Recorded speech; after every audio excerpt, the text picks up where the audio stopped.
mengutus 4 prajurit untuk mencari Abu Nawas. Mereka berkeliling pasar, bertanya ke pedagang, pengemis, dan anak-anak. Di mana Abu Nawas? Barusan dia menukar puisi dengan roti, jawab seorang penjual kurma. Katanya mau tidur di bawah pohon zaitun, karena angin di sana lebih jujur, tambah yang lain. Akhirnya, mereka menemukannya sedang tiduran di bawah pohon dengan wajah damai. Abu Nawas, bangun, Raja memanggilmu ke istana. Abu membuka satu mata dan tersenyum. Ah, Raja rindu padaku lagi. Biasanya setelah itu aku bisa makan enak, atau tidur di penjara. Ketika tiba di istana, Raja menyambutnya hangat. Abu, aku ingin belajar darimu. Abu menatapnya heran. Belajar dariku? Tapi Baginda sudah punya segalanya, kekuasaan, harta, kehormatan. Raja menggeleng, aku punya semuanya, kecuali satu. Abu mengangkat alis, apa itu? Kebebasan untuk ditertawakan. Abu terdiam sejenak, lalu tertawa keras. Wah, Baginda mulai bijak juga. Tapi apakah Baginda siap jika suatu hari rakyat benar-benar menertawakan Baginda? Raja mengangguk, aku siap. Asalkan tawa mereka jujur. Abu mengusap jenggotnya dan berkata, kalau begitu, pelajaran pertama, jangan belajar jadi aku di istana.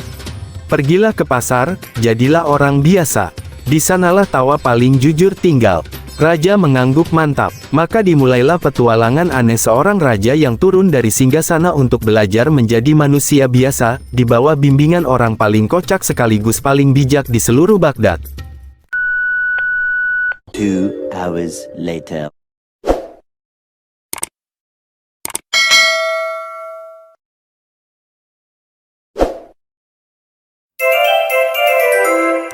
Pagi itu, matahari Baghdad baru menembus jendela istana ketika Raja Harun al-Rashid duduk termenung di balkon. Biasanya, ia akan memulai hari dengan memeriksa laporan pejabat, atau memanggil pelayan membawa teh dan kurma. Tapi kali ini, pandangannya kosong menatap taman istana. Burung-burung bernyanyi, namun hatinya terasa sepi. Apakah engkau baik-baik saja, Baginda? Tanya salah satu dayang. Raja tidak menjawab. Ia memandangi cermin perak di depannya, lalu bergumam pelan. Mengapa setiap kali orang menyebut nama Abu Nawas, mereka tertawa bahagia, tapi setiap kali mereka menyebut namaku, wajah mereka menegang. Ia berjalan perlahan di aula istana, melihat lukisan dirinya tergantung megah di dinding. Mahkota emas berkilau di atas kepala, jubahnya terbuat dari sutra terbaik Persia, namun, entah mengapa semua itu terasa berat. Ia menarik napas panjang. Apakah kebesaran selalu berarti kebahagiaan? Bisiknya. Hari itu, sang raja memutuskan sesuatu yang tak pernah dibayangkan siapapun. Ia ingin menjadi seperti Abu Nawas, orang yang sederhana, lucu, dicintai rakyat, dan tampak bahagia tanpa harta maupun kekuasaan. Namun keinginannya itu bukan tanpa risiko. Abu Nawas memang dikenal cerdik, tapi juga terkenal karena kelicikannya yang jenaka. Ia sering mempermainkan pejabat dan bahkan raja sendiri dengan teka-teki aneh. Tapi justru disitulah daya tariknya. Jika aku bisa memahami pikirannya, gumam raja, mungkin aku akan memahami hati rakyatku. Sejak pagi itu, tak ada yang sama di istana. Raja tak lagi memerintahkan hukuman pada pelayan yang lalai, ia malah menatap mereka sambil tersenyum. Beberapa menteri berbisik-bisik di pojok ruangan, ada yang salah dengan Baginda. Jangan-jangan Abu Nawas sudah mengguna-gunainya. Namun Raja tak peduli. Ia menatap langit Baghdad yang biru dan berkata pelan, mulai hari ini, aku tidak ingin menjadi raja yang ditakuti. Aku ingin menjadi manusia yang dicintai. Dan dengan itu, kisah aneh pun dimulai, kisah seorang raja yang ingin menjadi Abu Nawas. Keesokan harinya, seluruh pejabat dipanggil ke aula besar. Permadani merah terbentang, wangi dupa mengisi ruangan. Semua orang berdiri tegak, menunggu titah penting. Raja berjalan masuk dengan langkah ringan, berbeda dari biasanya. Wajahnya tampak cerah, matanya berkilau seperti anak kecil yang baru menemukan rahasia dunia. Wahai para pejabatku, katanya dengan suara lantang, aku punya keputusan besar hari ini. Aku ingin belajar menjadi seperti Abu Nawas. Hening. Semua orang saling pandang. Lalu terdengar suara batuk kecil dari wazir tua, maaf Baginda, apakah maksud Baginda ingin mengundang Abu Nawas? Raja tersenyum, bukan, aku ingin menjadi Abu Nawas. Gegap gempita tawa tertahan langsung memenuhi aula. Sebagian pejabat menunduk agar tak terlihat senyum mereka. "Ampun, Baginda," bisik salah satu perwira, "kalau Baginda jadi Abu Nawas, lalu siapa yang akan jadi raja?" "Rakyatku," jawab raja dengan tenang. "Karena selama ini merekalah yang mengajariku hidup." Para menteri semakin panik. Bagi mereka, ide itu gila. Seorang raja yang ingin menjadi pelawak jalanan. Itu seperti singa yang ingin belajar dari kucing. Tapi tatapan raja begitu serius, tak ada yang berani membantah. Raja melanjutkan, "Aku ingin tahu mengapa Abu Nawas bisa hidup tanpa takut, tanpa istana, tanpa harta. Aku ingin tahu bagaimana rasanya dicintai bukan karena mahkota, tapi karena hati." Salah satu penasihat yang paling tua berlutut. "Baginda, izinkan hamba berkata jujur. Menjadi Abu Nawas berarti melepaskan kehormatan kerajaan." Raja tersenyum lembut, "Mungkin kehormatan yang sesungguhnya bukan terletak di atas kepala, tapi di dalam hati." Dan begitu saja, sebuah keputusan aneh resmi diumumkan. Mulai hari itu, raja akan berguru langsung kepada Abu Nawas. Seluruh istana gempar. Tapi di luar sana, Abu Nawas justru sedang duduk di pasar Baghdad, mengunyah roti keras sambil bersiul santai, sama sekali belum tahu bahwa hidupnya akan berubah. Raja mengutus 4 prajurit untuk mencari Abu Nawas. Mereka berkeliling pasar, bertanya ke pedagang, pengemis, dan anak-anak. "Di mana Abu Nawas?" "Barusan dia menukar puisi dengan roti," jawab seorang penjual kurma. "Katanya mau tidur di bawah pohon zaitun, karena angin di sana lebih jujur," tambah yang lain. Akhirnya, mereka menemukannya sedang tiduran di bawah pohon dengan wajah damai. "Abu Nawas, bangun. Raja memanggilmu ke istana." Abu membuka satu mata dan tersenyum. "Ah, raja rindu padaku lagi. Biasanya setelah itu aku bisa makan enak, atau tidur di penjara." Ketika tiba di istana, raja menyambutnya hangat. "Abu, aku ingin belajar darimu." Abu menatapnya heran. "Belajar dariku? Tapi Baginda sudah punya segalanya, kekuasaan, harta, kehormatan." Raja menggeleng, "Aku punya semuanya, kecuali satu." Abu mengangkat alis, "Apa itu?" "Kebebasan untuk ditertawakan." Abu terdiam sejenak, lalu tertawa keras. "Wah, Baginda mulai bijak juga. Tapi apakah Baginda siap jika suatu hari rakyat benar-benar menertawakan Baginda?" Raja mengangguk, "Aku siap. Asalkan tawa mereka jujur." Abu mengusap jenggotnya dan berkata, "Kalau begitu, pelajaran pertama, jangan belajar jadi aku di istana. Pergilah ke pasar, jadilah orang biasa. Di sanalah tawa paling jujur tinggal."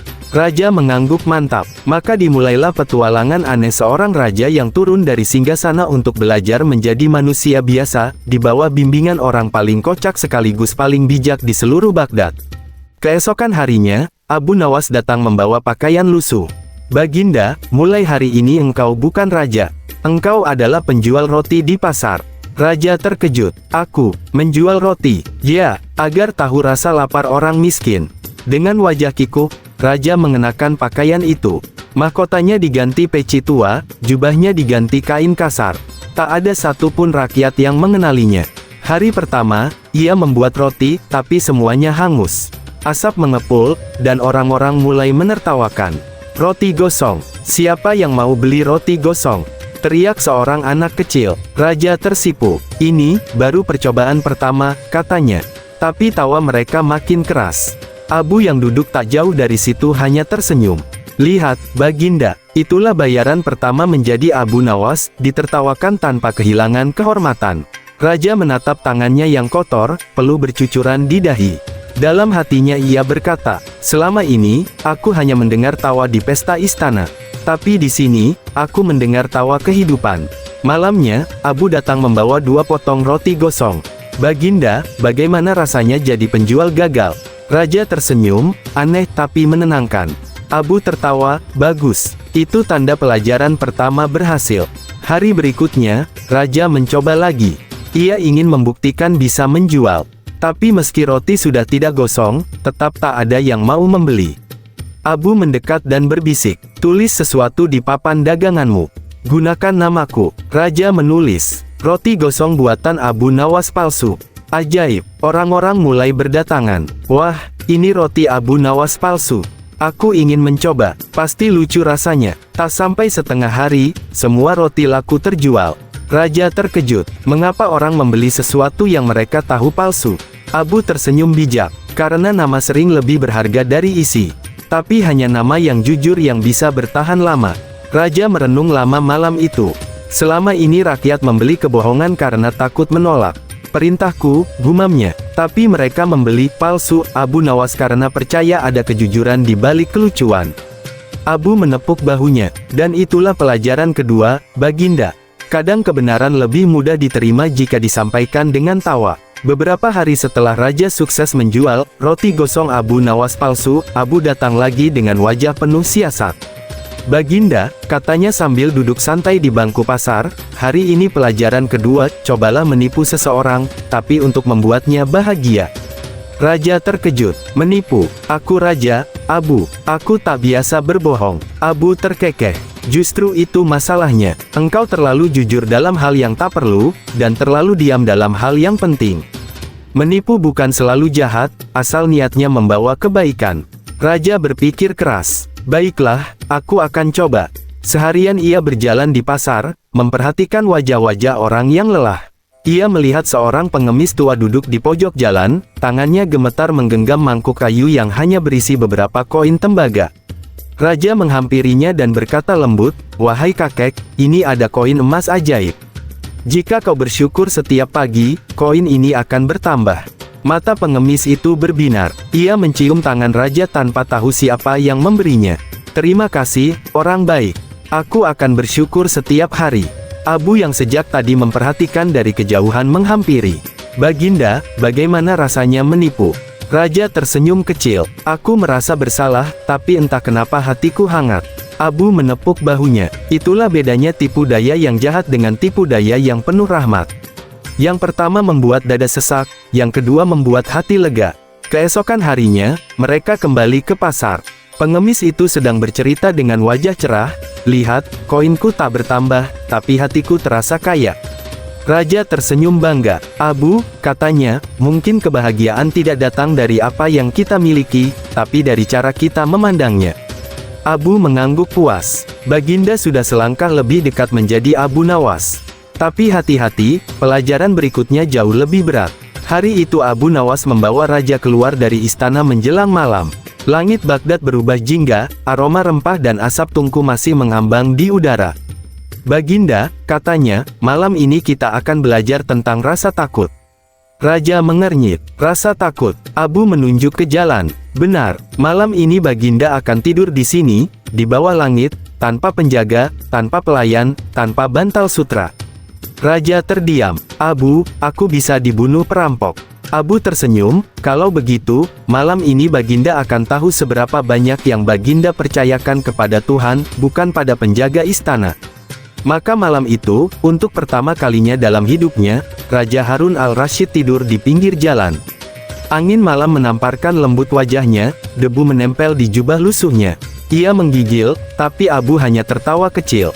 "Nikmatilah. Malam seperti ini dulu sering menemaniku saat aku tak punya rumah." Beberapa orang lewat dan memandang mereka heran. Apa itu Abu Nawas dan temannya? Gila ya, tidur di jalan. Raja menutup matanya rapat-rapat. Tapi di tengah rasa takut, ia mendengar suara jangkrik, angin, dan detak jantungnya sendiri.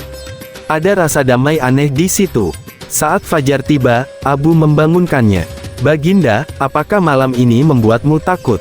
Raja menggeleng perlahan. "Anehnya, tidak. Aku justru merasa tenang." Abu tersenyum. "Karena kini Baginda tahu, bukan istana yang memberi damai, tapi hati yang berserah." Raja menatap langit yang memerah. Ia tak lagi hanya seorang penguasa. Ia mulai menjadi seorang murid kehidupan. Beberapa hari kemudian, Baghdad geger. Rakyat melihat seseorang yang mirip raja berkeliaran di pasar.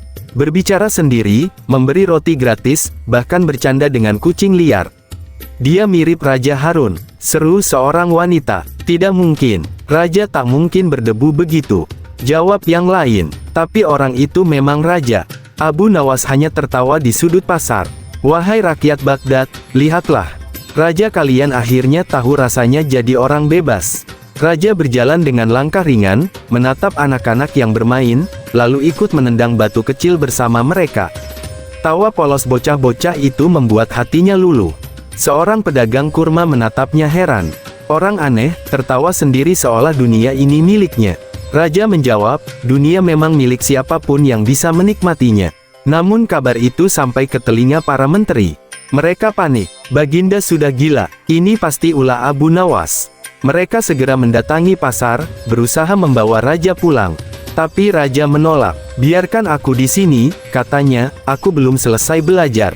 Abu mendekat dan berbisik, Baginda, hari ini Baginda telah melewati pelajaran paling sulit, menjadi bahan tertawaan tanpa kehilangan kehormatan. Raja tersenyum, lalu menjawab, jika kegilaan membuatku mengenal kebenaran, maka biarlah aku gila. Dan rakyat pun, tanpa sadar, mulai menyukai orang gila itu, karena di setiap kata dan tawanya, mereka menemukan sesuatu yang lama hilang, kejujuran. Namun tidak semua orang bahagia dengan perubahan itu.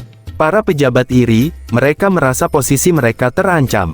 Raja kini lebih mendengarkan Abu Nawas daripada kami, kata salah satu wazir dengan nada kesal. Mereka bersekongkol dan mendatangi raja, membawa tuduhan palsu. Baginda, Abu Nawas telah mempermalukan kerajaan. Ia membuat Baginda menjadi bahan tertawaan rakyat. Raja terdiam. Abu hanya tersenyum. Kalau begitu, kata raja perlahan, tangkap Abu Nawas. Abu mengangkat tangan tanpa protes. Baik, Baginda, tapi izinkan saya mengajukan satu pertanyaan sebelum ditangkap. Raja mengangguk. Abu menatapnya tajam dan berkata, jika saya di penjara, siapa yang akan mengajarkan Baginda menjadi Abu Nawas sejati? Ruangan hening. Para menteri saling pandang. Raja menggenggam jubahnya sendiri, wajahnya berubah sendu. Akhirnya ia berkata pelan, baiklah. Kalau begitu, aku ikut ke penjara. Abu tertawa terbahak-bahak. Lihat, para menteri, raja kalian sudah lebih Abu Nawas dari Abu Nawas sendiri. Dan benar saja, malam itu, raja dan Abu Nawas tidur berdampingan di lantai dingin penjara, berbagi sepotong roti keras. Bagi Abu, itu malam biasa. Tapi bagi raja, itu malam paling bebas dalam hidupnya. Di dalam penjara yang sempit dan lembab itu, raja tidak bisa tidur. Tikus berlari di sudut ruangan, air menetes dari langit-langit. Ia memandang Abu Nawas yang berbaring santai, mendengkur pelan. Abu, katanya, bagaimana engkau bisa tetap tenang bahkan di tempat seperti ini? Abu membuka satu mata, tersenyum lemah. Karena aku tahu, penjara hanya menahan tubuhku, bukan jiwaku. Raja menatap dinding yang dingin. Aku baru sadar, selama ini aku hidup dalam penjara yang lebih besar, penjara bernama kekuasaan. Abu mengangguk. Ya, dindingnya bukan batu, tapi rasa takut kehilangan. Raja terdiam, lalu ia tertawa kecil. Lucu juga, ya, aku ingin menjadi Abu Nawas, tapi sekarang justru benar-benar hidup sepertimu, bahkan di penjara. Abu tertawa keras kali ini. Lihat, Baginda, akhirnya engkau belajar pelajaran yang paling sulit, tertawa di tengah kesempitan. Beberapa hari kemudian, rakyat mengetahui bahwa Raja dan Abu ditahan bersama. Mereka datang berbondong-bondong ke penjara, memohon agar keduanya dibebaskan. Raja keluar dengan langkah ringan, berkata pada rakyatnya, kini aku tahu, kebesaran bukan berarti tinggi derajat. Kadang kebesaran, justru terletak pada kerendahan hati. Dan sejak saat itu, rakyat tidak lagi menertawakan raja, mereka tertawa bersama dengannya. Sementara Abu Nawas hanya berbisik. Akhirnya, Baginda benar-benar mulai menjadi Abu Nawas. Malam itu, setelah bebas dari penjara, Raja dan Abu Nawas duduk di taman istana yang diterangi bulan.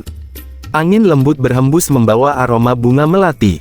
Raja menatap ke langit, lalu berkata pelan, Abu, aku masih belum mengerti satu hal.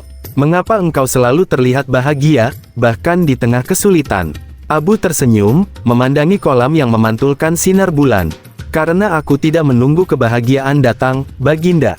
Aku menciptakannya. Raja mengernyit. Bagaimana bisa? Kadang hidup terlalu berat. Abu mengambil segenggam kerikil dari tanah dan melemparkannya ke air. Lihat lingkaran itu, katanya. Satu kerikil kecil bisa membuat riak besar. Begitu juga hati manusia. Sekecil apapun syukur, jika dilempar dengan ikhlas, akan menciptakan gelombang kebahagiaan. Raja terdiam lama. Tapi bagaimana jika semua orang melupakanku? Jika kekuasaanku hilang? Abu menjawab lembut. Kebahagiaan sejati tidak bergantung pada siapa yang mengingatmu, tapi pada seberapa tulus engkau mengingat Tuhan. Malam itu sunyi. Suara jangkrik mengiringi percakapan dua sahabat yang berbeda dunia, satu lahir dari istana, satu dari jalanan. Namun untuk pertama kalinya, keduanya merasa sama, manusia yang sedang belajar mencintai hidup dengan cara yang sederhana. Raja tersenyum dan berkata, "Abu, aku iri. Engkau tak punya apa-apa, tapi punya segalanya." Abu tertawa kecil, "Dan Baginda punya segalanya, tapi baru belajar merasa tak perlu memiliki apa-apa. Maka kita sama, bukan?" Dari malam itu, Raja mulai tersenyum lebih sering. Ia tidak tertawa karena lelucon, tapi karena menemukan makna di baliknya. Ia baru benar-benar memahami, Abu Nawas bukan hanya cerdik, ia juga bebas. Keesokan harinya, rakyat berkumpul di depan istana. Mereka datang bukan karena dipanggil, melainkan karena mendengar kabar, Raja berubah. Ia tidak lagi marah-marah, tidak lagi membawa cambuk, dan tidak lagi duduk di singgasana tinggi. Ia berdiri di tangga istana, sejajar dengan rakyatnya. Raja mengangkat tangan, menatap wajah-wajah yang selama ini hanya ia lihat dari jendela istana. "Wahai rakyatku," katanya dengan suara lembut tapi tegas, "aku telah belajar banyak dari Abu Nawas. Aku belajar bahwa menjadi raja bukan berarti duduk di atas semua orang, tapi berdiri di antara mereka." Kerumunan hening. Lalu Abu melangkah maju dan berbisik di telinganya, "Jangan lupa sisipkan lelucon, Baginda." Rakyat suka tawa. Raja tersenyum dan menambahkan, "Dan jika ada di antara kalian yang masih ingin menertawakanku, silakan. Tapi jangan lupa, tawa tanpa rasa hormat itu ejekan, sedangkan tawa dengan kasih adalah doa." Rakyat pun tertawa riang. Beberapa bahkan meneteskan air mata haru. Hari itu, Baghdad terasa lebih hangat dari biasanya. Orang-orang berbagi roti, anak-anak berlari, dan udara penuh canda. Malamnya, Raja berkata kepada Abu, "Abu, aku ingin memberi hadiah atas semua pelajaranmu." Abu mengangkat alis, "Hadiah apa itu?" Raja tersenyum, "Kebebasan tanpa batas. Kau boleh berkata apa saja tentang aku, bahkan mengolok-olokku di depan rakyat." Abu tertawa terbahak-bahak. "Wah, itu bukan hadiah, Baginda. Itu justru undangan untuk bersenang-senang." Dan sejak itu, setiap kali Abu menertawakan raja di depan umum, rakyat tidak takut lagi, karena mereka tahu, itu tanda bahwa sang raja telah menjadi manusia yang rendah hati. Hari itu bukan hanya hari pembebasan bagi Abu Nawas, tapi juga hari pembebasan hati seorang raja. Beberapa hari kemudian, seluruh istana berkumpul. Raja memanggil Abu Nawas ke aula kerajaan. "Abu," katanya, "aku ingin memberimu gelar kehormatan. Mulai hari ini, engkau kuangkat sebagai guru tawa istana." Semua orang bertepuk tangan, tapi Abu hanya tertawa sambil menggeleng. "Baginda," ujarnya santai, "gelar itu terlalu berat untukku. Saya takut nanti kalau tertawa, orang mengira saya sedang bekerja." Raja menatapnya serius. "Aku bersungguh-sungguh, Abu. Engkau telah mengubahku. Engkau pantas mendapat kehormatan." Abu menatap Raja lembut dan berkata, "Baginda, biarlah saya tetap rakyat. Karena jika saya jadi bangsawan, siapa yang akan menertawakan Baginda?" Ruangan hening sesaat, lalu Raja tertawa keras. "Kau benar, dunia butuh seseorang yang berani menertawakan kekuasaan." Abu membungkuk ringan, "Dan kekuasaan butuh seseorang yang berani tertawa pada dirinya sendiri." Sejak itu, Abu Nawas tetap menjadi rakyat biasa, tapi istana selalu terbuka untuknya. Kadang ia datang membawa teka-teki, kadang hanya datang untuk tidur di taman. Namun setiap kali ia datang, Raja selalu tersenyum lega, seperti anak kecil yang akhirnya bisa bermain lagi setelah lama dikurung oleh keseriusan dunia. Suatu malam, langit Baghdad dihiasi ribuan bintang.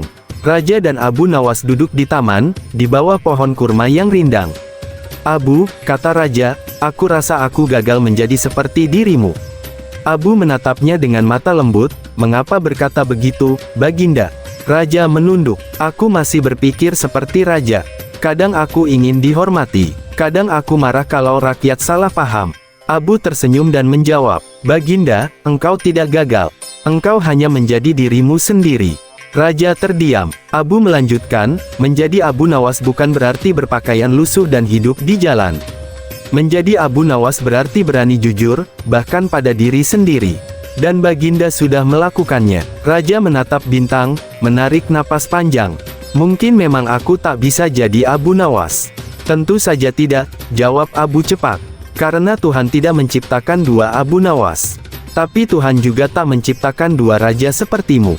Mereka berdua tertawa pelan. Angin malam membawa suara air pancuran, dan untuk pertama kalinya dalam hidupnya, raja merasa ringan, seperti beban mahkota tak lagi menekan kepalanya. Ia berkata, "Abu, kau adalah sahabat terbaik yang pernah kumiliki." Abu menjawab, "Dan engkau adalah raja pertama yang kutertawakan tanpa rasa takut." Malam itu, tawa mereka berpadu dengan suara malam Baghdad, lembut, tulus, dan abadi. Keesokan harinya, raja mengumpulkan seluruh rakyat di halaman istana. Ia berdiri tanpa mahkota, mengenakan pakaian sederhana.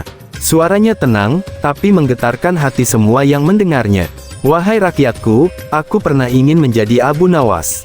Aku ingin dicintai seperti dia, ditertawakan tanpa malu, dan hidup bebas tanpa takut. Tapi kini aku mengerti, menjadi orang lain bukanlah jalan kebahagiaan. Yang sejati adalah menjadi dirimu sendiri, dengan hati yang lapang, tawa yang jujur, dan cinta yang tulus." Rakyat terdiam, lalu bersorak. Abu Nawas yang berdiri di sampingnya berbisik. Akhirnya Baginda menjadi Abu Nawas, tanpa kehilangan mahkotanya. Raja tersenyum. Ia memeluk Abu dan berkata, "Dan engkau, Abu, telah menjadi guru yang bahkan tak pernah memerintah, tapi mampu mengubah hati seorang raja." Hari itu, Baghdad penuh tawa dan damai. Anak-anak bermain, pasar hidup, dan udara terasa ringan. Raja berjalan di antara rakyatnya tanpa pengawal. Tak ada jarak, tak ada takut. Hanya manusia yang belajar menjadi manusia. Dan begitulah akhir kisah raja yang ingin menjadi Abu Nawas, kisah tentang seorang penguasa yang mencari kebijaksanaan di balik tawa, dan menemukan bahwa kebahagiaan sejati adalah ketika kekuasaan berubah menjadi kasih, dan tawa menjadi ibadah.